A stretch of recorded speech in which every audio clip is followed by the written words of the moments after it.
I'm Sasha Paris Carter. I'm a glam rocker. And blessed, anything but rest.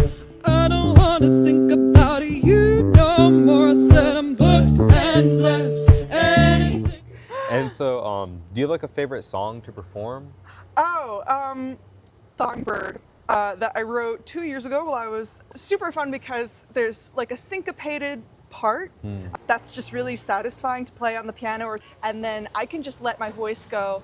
There's a sing-along section, and it's just fun. It's just wall-to-wall fun.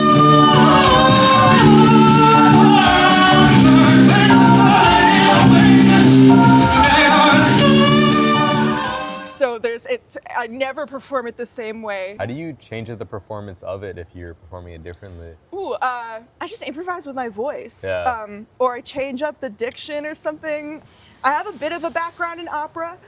I have a bit of a background in choral singing, and I've really just taken so much inspiration from, my biggest inspiration is Rocky Horror, for sure, and there's a million ways to do Rocky.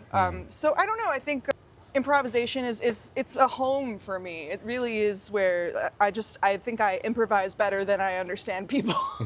What really inspired you about like those musicians and like that type of music? Oh God, the way they sing from somewhere that is so deep. I mean, their musicianship is immaculate. They do understand where they are in time, where they are in the sound space, but then there's this like all too important layer of going into memory and going into accessing this wildness and this absurdity and this humor, but also this very, very deep suffering. And I think there's variety to be found, and I live for that. I really do. What are the songs that you write about?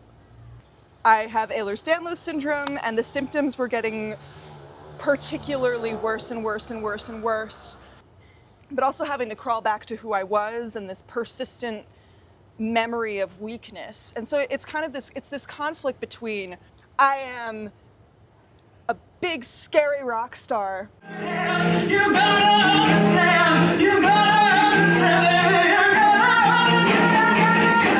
but also I'm very much falling apart under the skin. This current album that I'm debuting this summer at the Talon Fringe is a bit more about explores PTSD a little bit more deeply. So it's taking a really candid look at memory, and I've challenged myself to limit my use of humor. Is there something that's changed about like the way that you make music from like your former album to your new one that's going to be coming out? I'm embracing slowness. Okay. Ever since I was a kid, I played classical piano for a while, and my hero was Glenn Gould, who famously takes things at like triple time, and that definitely translated into my rock and roll. So I've been, it wasn't conscious, but I do think that I've definitely been writing slower music than I'm used to, and I've been kind of distancing myself from grooves and kind of leaning into my formal training as a composer a little bit. What got you into making music? I picked up a toy saxophone, and my parents are not musical people, so they were kind of like, why is this blonde Larry David looking child playing perfectly on a toy saxophone? And then I was diagnosed with autism at 5, and that kind of lit the spark of like, oh well, like this sensory safety and this like ability to communicate rests in music for me. So I was very lucky to have the early intervention that I did, because even though I wasn't receiving support from school and I was going from school to school to school to school, the consistent thing was that I could always, ensembles gave me social structure, practicing gave me a sensorial structure, and I was able to, seek out pockets of safety. Is there something that you hope that people kind of like feel or like take away from your performances?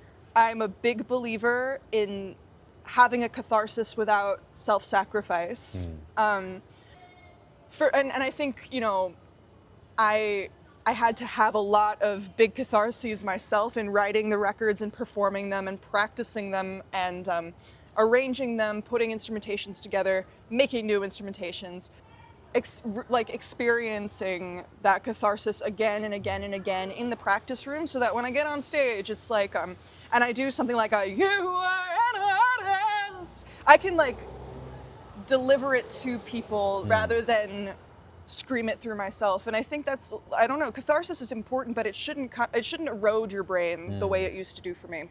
I think we need spaces to have massive emotions. And so I guess like what's upcoming for you? I'm going to the Talon Fringe for a second summer to reunite with Lebo Siebel, who is perhaps my closest collaborator. We're doing a post-punk cabaret, exploring our self-discovery journeys when it comes to sexuality and absurdity, and having all of those adventures kind of get in the way of our stardom dreams, and also having kind of also our sort of humble anonymous beginnings and embracing that, just being unknowns and being fucking stupid. And then I have if you're in town on September 28th, I'm a feature performer at Mike Geffner's Brooklyn Music Kitchen inspired word shenanigan thing, and I have Halloween stuff coming up, and I'm trying to be an octopus in every door. Cool. I guess, do you have anything else to add just to finish everything off? Trans rights. Cool. Thank you so much. Cheers. It was nice speaking with you. Nice to speak with you too. Yeah. Hey,